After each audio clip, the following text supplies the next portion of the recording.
여러분들께 우리 주님의 사랑과 은총이 충만하시기를 주님의 이름으로 축원합니다.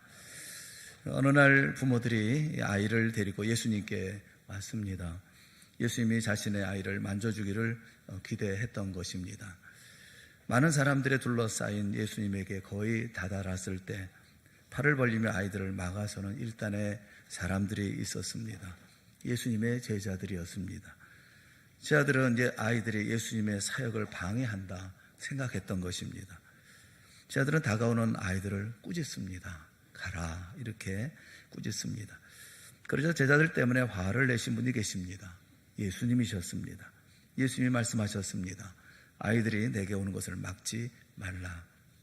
예수님은 팔을 벌려 아이들을 안으시고 또 그들에게 손을 얹어서 복을 주셨습니다. 아이들에 대한 제자들의 반응과 예수님의 반응이 아주 극과 극이었습니다. 제자들은 왜 아이들을 막았었을까요? 예수님은 왜 아이들을 막지 말라 하셨을까요? 그것은 아이들을 보는 눈 때문에 그렇습니다. 제자들은 그 아이들의 현재만 보았지만 예수님은 그 아이들의 미래를 보셨습니다. 제자들의 눈엔 아이들의 어린 모습만 보였지만 예수님은 아이들이 이룰 하나님의 나라를 보시는 것입니다. 제자들은 아이들이 할 수 없는 것에 주목했지만 예수님은 이 아이들이 될 수 있는 것에 주목하셨던 것입니다. 우리 모두도 예수님처럼 우리 자녀를 볼 수 있기를 주님의 이름으로 축원합니다. 자녀는 너무 소중합니다. 너무 귀합니다. 그리고 자녀에 대한 마음도 소중한 마음을 가져야 합니다. 선전과 홍보에 엄청난 비용을 쏟아붓는 코카콜라의 한 간부를 보고 어떤 사람이 그렇게 물었다고 그래요. 코카콜라는 세계 조초에 이미 다 알려져 있는 유명한 음료가 아닙니까? 그런데도 그렇게 코카콜라 홍보에 천문학적인 비용을 쓰는 이유가 무엇입니까? 이 질문에 코카콜라 회사의 간부는 이렇게 말했다고 합니다. 해마다 수천만 명이 죽습니다. 코카콜라에 대해서 잘 알았다고 해도 이들은 더 이상 우리의 고객이 아닙니다. 하지만 해마다 수천만 명의 어린이들이 새롭게 태어납니다. 이 아이들은 코카콜라에 대해 들어본 적이 없습니다. 그러므로 우리의 제품을 알리는 일은 끊임없이 이루어야 할 일입니다. 라고 얘기를 했답니다. 이익을 목적한 기업도 자녀들에게 이렇게 집중한다고 하면 하물며 부모야 더 말해 무엇하겠습니까? 예수님은 어린아이에 대한 관심이 유독 독특하셨습니다. 마태복음 18장 6절의 말씀에 보면 예수님께서 이렇게 말씀하십니다. 누구든지 나를 믿는 이 작은 자 중 하나를 실족하게 하면 차라리 연자 맷돌이 그 목에 달려서 깊은 바다에 빠뜨려지는 것이 나으니라. 아주 심각하게 말씀을 하셨습니다. 또 마가복음 9장 37절에도 말씀하셨습니다. 누군지 내 이름으로 이런 어린아이 하나를 영접하면, 이런 어린아이 하나를 영접하면 곧 나를 영접하며, 누군지 나를 영접하면 나를 영접함이 아니요 나를 보내신 이를 영접함이니라 라고 말씀하셔서 어린아이 하나 영접하는 것, 그것이 하나님을 영접하는 것이라고 말씀을 합니다. 어린아이를 아주 소중하고 중요하게 말씀하셨습니다. 어린이 주일을 맞아서 함께한 여러분 모두 부모님들께 저는 꼭 두 가지를 말씀드리려고 합니다. 하나는 자녀에 대한 책임의식을 가지라는 것입니다. 자녀에 대해서 책임의식을 갖지 않는 부모가 있을까요? 없을 것이라고 생각합니다. 하지만 다시 한번 돌이켜 생각해 보면 좋겠습니다. 그 무책임한 부모의 대표적인 인물이 성경에 있습니다. 바로 유대의 왕이었던 히스기야 왕입니다. 그런 시대의 개혁자였습니다. 하나님 보시기에 정직히 행한 왕으로 정평이 나 있는 그런 왕이었습니다. 그런데 40대 초반에 갑자기 쓰러졌습니다. 종기가 났는데 이 종기가 치명적인 종기였던 것입니다. 이사야서 38장에 보면 하나님이 그에게 말씀하셨죠. 죽고 살지 못하리라. 일어나지 못할 것이라는 하나님의 말씀에 히스기야는 울면서 통곡합니다. 그의 말처럼 제비같이 학같이 비둘기같이 슬피 웁니다. 하나님은 그의 눈물을 보셨습니다. 그래서 그의 생명을 15년을 더 연장시켜 주셨습니다. 이 기적 같은 소식을 들은 이웃 나라에서 축하하기 위해서 축하 사절단을 보냈습니다. 그런데 이것이 사단이 되었습니다.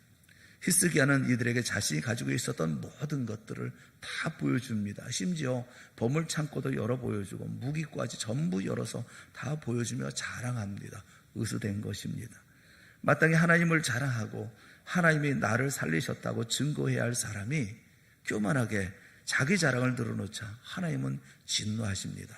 그래서 내 집에 있는 모든 소유와 내 조상들이 오늘까지 쌓아둔 것이 모두 바벨론으로 옮긴 바 되고 남을 것이 없으리라. 또 내게서 태어날 자손 중에서 몇이 사로잡혀 바벨론 왕궁의 환관이 되리라 라고 징계의 말씀을, 진노의 말씀을 하십니다. 그런데 이 말씀을 들은 히스기야의 반응이 참 당황스럽습니다. 그 반응이 이사야서 39장 8절에 있는 말씀이에요. 우리 한번 다 같이 읽어보겠습니다. 시작. 말씀이 좋소이다. 내 생전에는 평안과 견고함이 있으리로다. 자손이야 포로로 끌려가 환관이 되든 말든 나라가 나중에 망하든 말든 그게 내게 큰 문제가 될 것이 있겠느냐는 것입니다. 자기 생전에 그저 앞으로 15년 동안만이라도 전쟁이나 기근이 없고 큰 어려움을 당하지 않고 평안하게 살 수 있다면 그것으로 만족스럽다는 것입니다. 극단적인 이기주의의 전형적인 모습입니다. 자녀를 하나님의 손에 받아서 키우는 아버지로서 또 나라를 다스리고 나라를 책임지는 왕으로서 어떻게 자기 당대만 편안하면 된다는 이런 극단적인 무책임한 발상을 할 수가 있을지 참 이해할 수가 없습니다.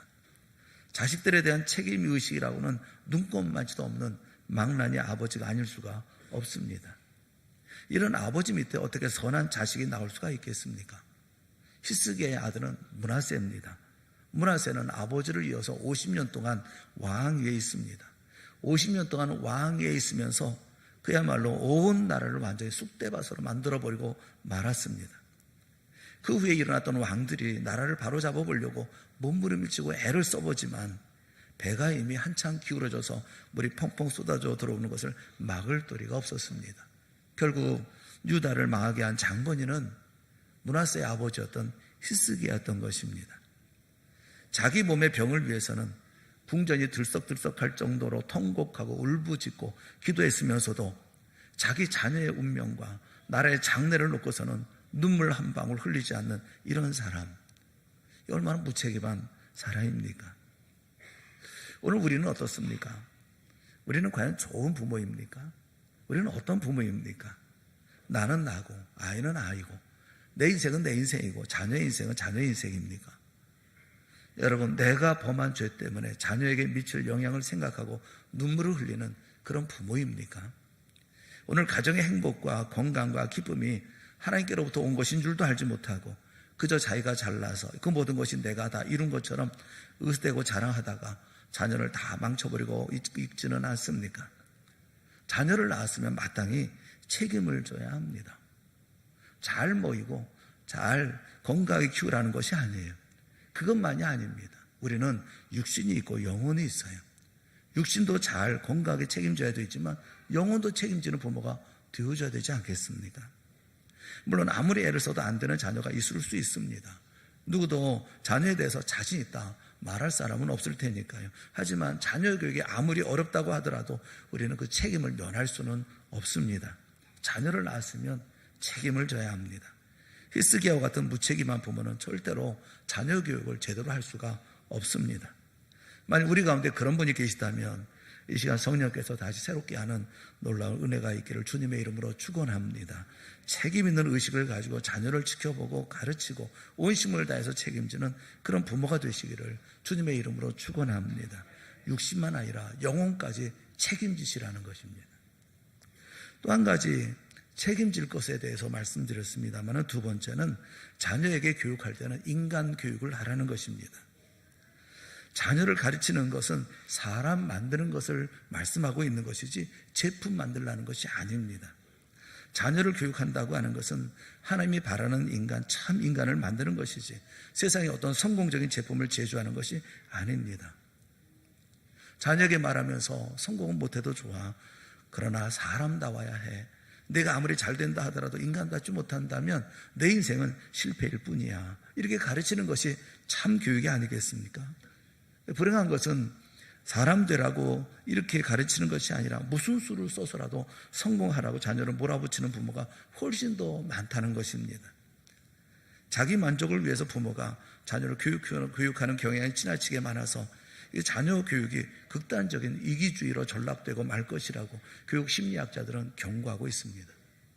어떤 학자는 오늘날의 교육을 가리켜서 마치 일렬로 서 있는 빈 병들이 끊임없이 돌아가고 있는 공장의 생산 라인과 비슷하다. 그렇게 비유를 했습니다. 병이 돌아가면서 그 안에 내용물이 채워지고 다음 단계 마개가 막혀지고 마개로 막고 그 다음에는 레벨을 붙이고 어느 병도 예외는 없죠.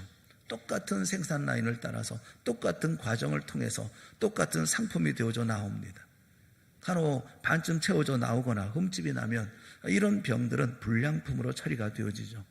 이런 불량품이 많으면 위로부터 품질 관리 철저하게 하라는 불호령이 떨어집니다. 오늘날 우리의 학교 교육이 이와 같다는 것입니다. 우리의 자녀들을 학교에서는 열심히 줄 세우기를 하고 있는데 부모도 거기에 거들기만 한다고 한다면 개성 있고 의지와 뜻이 뚜렷한 아이는 부모를 실망시키는 불효자가 되어질 것이고 미래가 없는 인생, 불량품으로 취급을 받게 되어질 것입니다. 참 가슴 아픈 것은 작년에 그 광주에서 한 사립학교에서 시험지가 유출된 그런 일이 있었지 않습니까? 보면서 너무 마음이 아프더라고요. 뭐가 마음이 아프냐 하면 부모가 구해준 시험 답안지를 열심히 외우고 있을 그 자녀는 도대체 어떤 마음으로 그것을 외우고 있을까? 유출된 시험지를 보면서 그 아이는 도대체 어떤 마음으로 이 시험지를 대하고 있을까?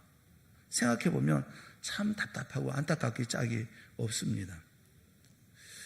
이번에 저희 교회에서 우리 학생부 청년부 중심으로 대만 선교를 계획하고 있습니다. 8월 5일부터 9일까지 우리 학생부 청년부 온 가운데서 이렇게 대만으로 선교 보내는 일을 좀 계획하고 지금 추진하고 있습니다.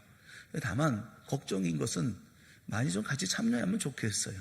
어렸을 때 해외에 나가서 또 외국에 나가서 또 신앙적인 안목을 키워나가고 또 세상을 바라보는 안목도 달라지는 그런 기회가 있었으면 참 좋겠는데 그 공부하는 것 때문에 학원 다니는 것 때문에 그래서 못 간다는 아이들이 많다는 하는 것을 들어보면 참 안타깝다 하는 생각이 들어요. 공부할 때 공부해야죠. 그러나 마음이 넓혀질 수 있는 기회 그리고 신앙적으로 또 깊어질 수 있는 기회를 놓쳐서야 되겠나 하는 그런 안타까움이 있어요. 사랑하는 여러분, 사람은 각자 세상에 태어날 때부터 하나님이 주신 은사와 개성이 다 다릅니다. 거기에 맞고 가르치고 그렇게 키워야 되는 거예요. 70억의 인구가 있으면 70억의 인구의 인생의 삶은 다 다릅니다. 어떻게 같을 수가 있겠어요? 그러나 단 한 가지, 자녀가 집에 앉았을 때든지 길을 갈 때든지 누워있을 때든지 가르쳐야 할 것이 있습니다. 손목에 메고 미간에 붙이고 문설주와 밖문에 기록해서 가르쳐야 할 것이 있습니다. 참 인간됨이죠. 예수님께서 이 땅에 오셔서 사람의 몸을 입고 오셔서 십자가 위에서 죽으셨습니다. 피를 흘리고 죽으셨습니다. 그것은 바로 우리의 죄 때문에 그렇죠. 내가 죄 지은 것 때문에 내가 흘려야 할 피를 주님께서 피를 흘리시고 내가 죽어야 할 죽음을 주님께서 죽으심으로 우리가 이 세상에 죄의 늪 가운데 빠져서 허우적거리고 있는 우리들을 건져내셔서 참 사람의 삶을 살아갈 수 있는 생명의 길로 인도해 주셨다고 한다면 생명 있는 삶을 우리가 사는 게 옳지 않습니까? 신명기 10장 12절 13절에 있는 말씀을 우리 한번 다 같이 읽어봤으면 좋겠습니다. 같이 시작. 이스라엘아, 내 하나님 여호와께서 내게 요구하시는 것이 무엇이냐? 곧 내 하나님 여호와를 경외하여 그의 모든 도를 행하고 그를 사랑하며 마음을 다하고 뜻을 다하여 내 하나님 여호와를 섬기고 내가 오늘 내 행복을 위하여 내게 명하는 여호와의 명령과 규례를 지킬 것이 아니냐. 내가 오늘 내 행복을 위하여 하나님께서 우리에게 주시는 행복된 삶을 살도록 하기 위해서, 자녀를 사람답게 그리고 사람으로서의 삶을 살아갈 수 있도록 하기 위해서 우리에게 말씀하고 계시는 거예요. 내게 요구하시는 것이 무엇이냐? 하나님을 경외하고 그의 모든 도를 행하고 그를 사랑하고 마음을 다하고 뜻을 다하여 내 하나님 여호와를 섬기고. 인간의 최고의 가치는 창조자가 되시고 온 우주의 주가 되신 하나님을 경외하고 사랑하고 순종하는 데 있다. 참 사람의 삶을 말씀하고 있어요. 그런데 우리는 너나 할 것 없이 세상 돌아가는 대로 따라 살다가 자녀를 인간이 아니라 상품으로 만들고 있는 지경에까지 이르고 말았습니다. 우리는 이 일에 대해서 그 대가를 톡톡히 치를 날이 분명히 옵니다. 아니, 벌써부터 우리는 그 대가를 치르고 있는지도 몰라요. 왜 자녀들이 부모를 그렇게 냉대합니까? 왜 홀대합니까? 자녀를 사랑으로 바로 양육했더라면 절대로 이런 일이 일어나지 않았을 것입니다. 어떤 분들은 내 아들은 잘 양육했는데 며느리가 못돼서 그렇다, 그럴 수도 있어요. 그렇다고 하더라도 그 마찬가지 아닙니까? 며느리를 키운 부모가 잘못한 것이죠. 좋은 학교 들어가는 것을 기뻐하고 자랑하고 성적이 오르면 원하는 대로 무엇인지 다 주면서 키우다 보니 자랑스러운 상품이 되었는지는 모르지만 사람됨을 이루지는 못하는 거죠. 그래서 그 대가를 지금 받고 있는 것이 아니겠어요? 우리가 치러야 할 대가는 여기서 그치지 않습니다. 다음 세대가 그런 꼴이면 이 나라가 그 대가를 받게 되어지고 온 세상이 그 대가를 받게 되어집니다. 그리고 예수 믿는 우리들은 이 사회의 이런 교육 풍토를 향해서 이래서는 안 된다라고 소리쳐야 합니다. 내 자녀를 점수로 우열을 매기는 상품으로 만들지 말라라고 소리치는 사람들이 사방에서 일어나야 합니다. 하나님을 경외하고 이웃을 사랑하며 또 하나님의 거룩한 뜻을 위해서 순종하는 사람을 만드는 것이 진정한 교육이라는 것을 분명하게 이야기할 수 있는 거룩한 백성들이 일어나야 합니다. 잠언 22장 6절 말씀을 우리 다 함께 보겠습니다. 잠언 22장 6절 같이 봅니다. 시작. 마땅히 행할 길을 그리하면 늙어도 그것을 떠나지 아니하리라. 아멘.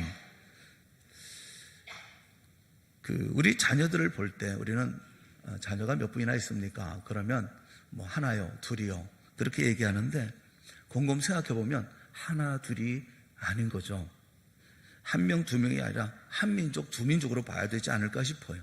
벽시 한 알 안에 온 생을 덮을 수 있는 벼, 이삭이 다 들어있다고 하는 것을 생각해 보면 우리의 모든 내일이 우리 이 아이 속에 다 들어있는 것이 아니겠어요? 한 영혼을 구하는 것은 온 세상을 구하는 것이다. 신들러 리스트라는 영화에 나오는 그런 문구예요. 독일인 사업가인 오스카 신들러가 나치 정권 당시에 수감된 수많은 유대인들을 구출해냈습니다. 영화 마지막 장면에 신들러 덕분에 구출된 유대인들이 자신들의 금지를 다 모아가지고 반지를 만듭니다. 그리고 생명의 은인인 신들러에게 줍니다. 그 반지를 건네주면서 랍비는 반지 안쪽에 새긴 그 문장을 알려줍니다. 한 영혼을 구하는 것은 온 세상을 구하는 것이다. 근데 이 말은 창세기 4장 8절에 나온 탈무드의 주석에서 나온 이야기라고 그래요. 가인이 아벨을 죽였을 때 가인이 죽인 것은 한 사람이 아니라 한 세상이라는 것입니다. 실제로 한 사람이 2명씩 계속 자녀를 낳는다면 500년 안에 한 사람당 25만 명의 후손을 갖게 된다는 그런 산술적인 계산이 나와요. 미국의 윈십이라고 하는 교수가 19세기에 살았던 두 가문을 비교해서 연구한 그 결과를 책으로 냈습니다. 그것이 주크가와 에드워즈가 교육과 유전 연구라는 책으로 발간을 했어요. 또 리처드 덕데일이라고 하는 뉴욕주의 그 교정국 직원이 있었습니다. 그 교정국 직원이 그 주에 있는 6개의 교도소를 방문하는 일을 하고 있었는데 우연히 그 6개의 교도소에 수감되어져 있는 중범죄자들 중에 친척들이 있다는 것을 발견하게 되었습니다. 친척들 잘 아는 사람들이 다 있구나 하는 것을 생각하고 그리고 난 다음에 집요하게 이것을 연구를 했어요. 법원의 판결 기록들, 또 감옥의 기록, 또 지역 극빈자 구제 사무국의 보고서들, 또 이웃과 동료들의 인터뷰, 광범위한 조사를 거쳐가지고 맥스 주크 가문의 후손 169가정과 그에 따른 사람들, 이미 죽었거나 살아있는 1200명의 자손에 대한 그 자료를 얻을 수가 있었습니다. 그래서 이것을 연구를 했어요. 1200명을 놓고 공통점을 찾았어요. 공통점이 뭐냐면 게으름, 무식, 방탕, 그리고 가난이었다는 겁니다. 이 조사된 맥스의 자손 1200명 중에서 310명이 직업적인 거주로 살았고 300명은 제대로 돌봄을 받지 못해서 유아기 때에 죽었습니다. 50명의 여자들은 직업 여성이었었고 400명은 악한 삶을 살았던 사람들이라고 합니다. 7명은 살인을 저질렀고 60명은 습관적인 도둑질로 평균 12년씩 감옥에서 보냈다고 그래요. 130명의 후손들은 전과를 가지고 있었다고 합니다. 근데 거의 같은 시기에 윈시 교수는 맥스 주크와 같은 시대에 살았던 조나단 에드워드의 가계 조사를 위탁을 받았어요. 그래서 이분은 이 조나단 에드워드의 가문을 연구를 했습니다. 조나단 에드워드는 목사였었죠. 경건한 여성과 결혼해서 1000명이 넘는 후손을 두었습니다. 그 후손 중에 13명은 대학 총장이었고 65명은 교수였습니다. 3명은 상원의원이었고 3명은 주지사였습니다. 100명은 변호사였고 30명은 판사였습니다. 56명은 외과 의사로 그 중에 1명은 의과 대학장이었습니다. 100명은 선교사와 목사와 신학자였고 80명은 공직자였는데 그 중에 3명은 시장과 또 재무부 감사관, 또 한 사람은 부통령이었습니다. 부모가 얼마나 중요한 것입니까? 책임 있는 부모, 인간을 만들 줄 아는 부모가 그 가문을 이렇게 아름답게 만들 수 있는 것입니다. 이집트에는 1억의 인구가 있는데 그 중에 10%인 1000만 명이 크리스찬입니다. 마가가 복음을 전해서 그래서 이집트의 기독교인들을 가리켜서 콥틱 크리스찬이라고 이렇게 부릅니다. 이 신학적인 면에서는 왜 배울 것이 많지 않아요. 그러나 신학이 아니라 자녀를 향한 교육에 대한 열정은 우리 좀 본받아야 되지 않을까 하는 마음이 들어요. 이들은 지난 1400년 동안 무슬림들의 혹독한 핍박과 압제 속에 살았습니다. 그런데도 불구하고 1000만 명이 크리스찬이에요. 어떻게 그렇게 유지할 수가 있었을까요? 이들은 아이가 태어나면 3가지 의식을 거행한다고 합니다.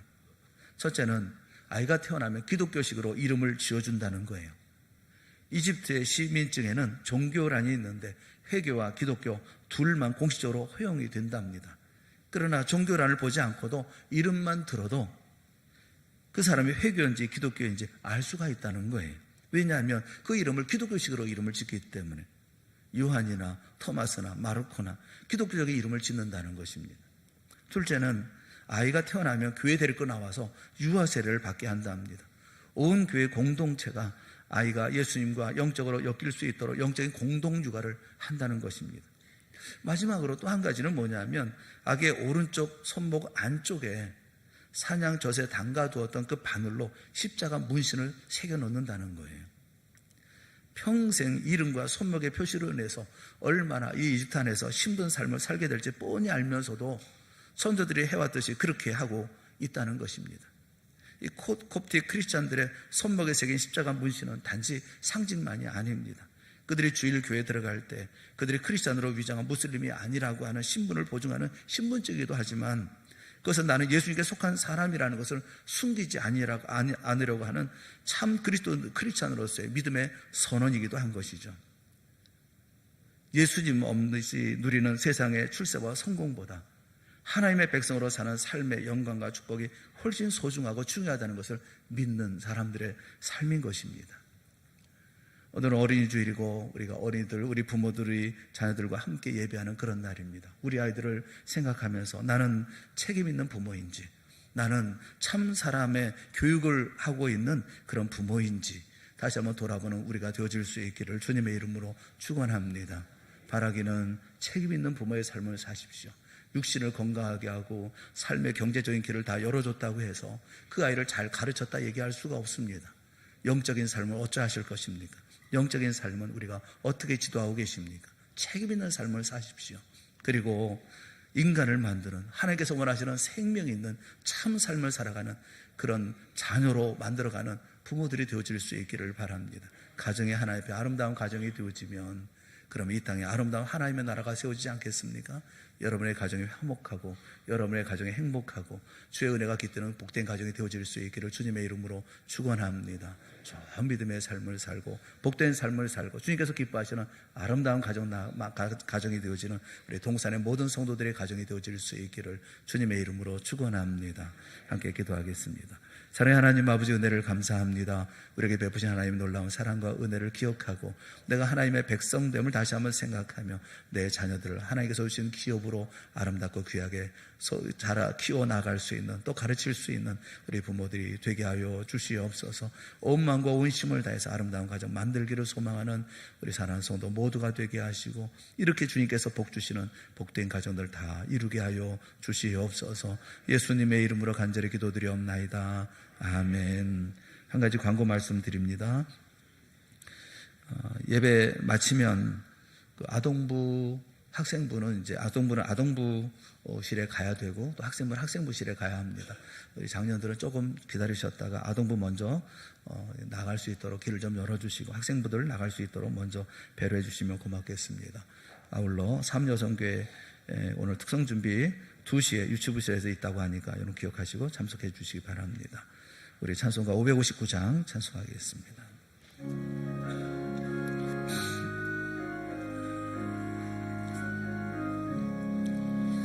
사철의 봄바람 불어있고 하나님 아버지 모셨으니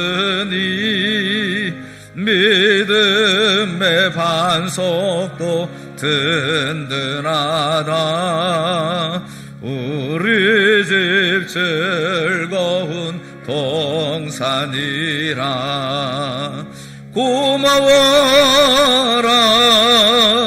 임마누엘, 예수만 섬기는 우리 집.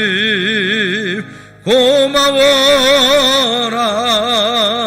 임마누엘, 복되고 즐거운 하루하루.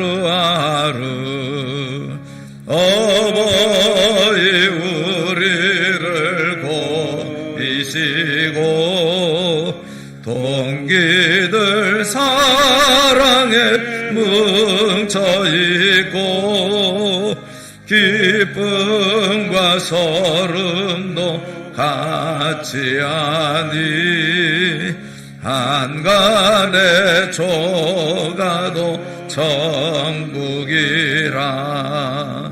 고마워